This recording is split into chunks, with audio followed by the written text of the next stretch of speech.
Many people have asked, how does the boomer anchor work? And how does it penetrate and hold the way it does?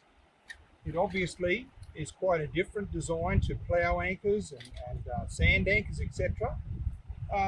This anchor has been developed over about 12 years to 14 years that we've been testing, trying to get that ultimate anchor that we want for around the reef and sand and mud. Obviously, this anchor has got a number of features that are quite unique to it.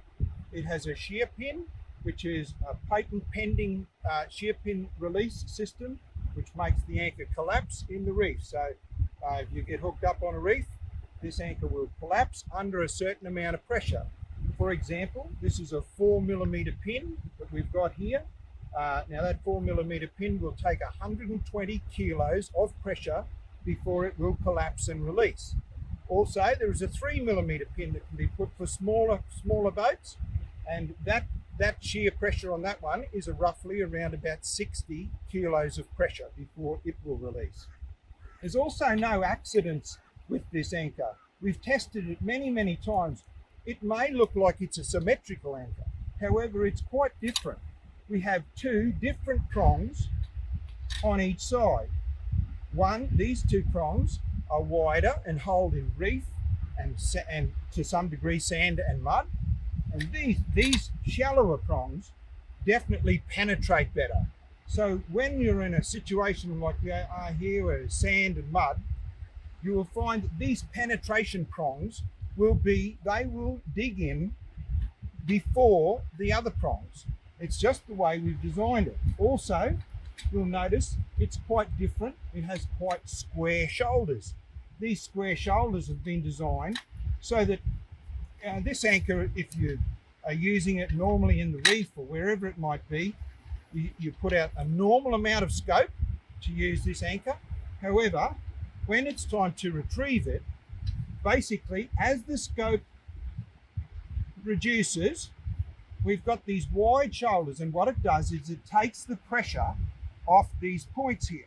In fact, the anchor almost self-releases itself, and we've proven that many times, that this primary release of these wide shoulders actually gives it a better chance to release without digging in and tearing up the reef, etc.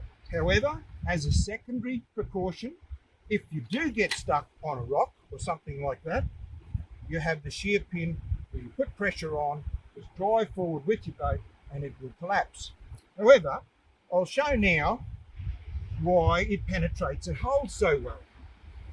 What we have here, I'll show it this way so that people can see it, but the penetration prong is on the left-hand side here, and it will dig into the sand before the other one. And it's just the way this anchor has been designed. You'll see that that's starting to rotate round.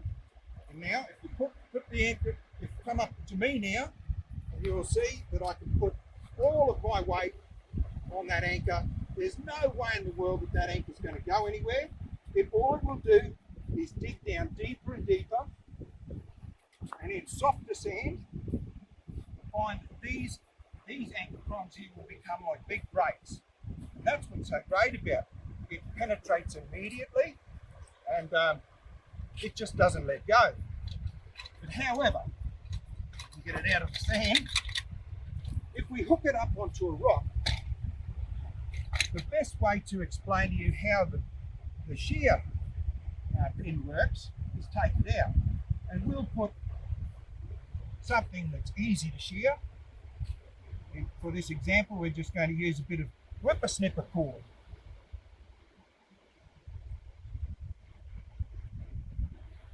Right, take the pin out and just replace it with a bit of whippersnipper cord. I'll put a little bit of pressure on there to hold it in place. And so now if that anchor was seriously hooked, you couldn't get it off, put some weight on it, put some pressure on it, and it collapses, and you get your anchor back every single time. We also have another feature. As I've said in previous videos, it's almost like the Swiss Army knife of anchors. We put the anchor back into shape, and this anchor holds extremely well on the reef and sand. However, we found that it holds well in mud, but we've been able to improve that again by just using a thing we call the mud mode. It's quite interesting. Basically, click the anchor out, line up the hole,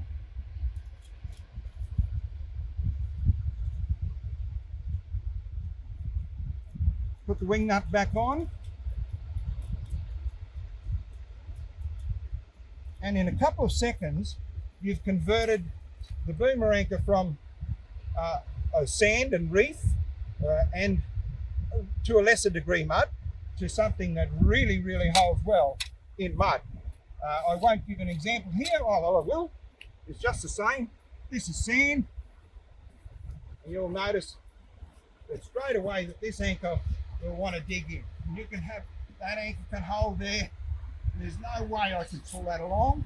Right, that's full weight on it, no problems at all.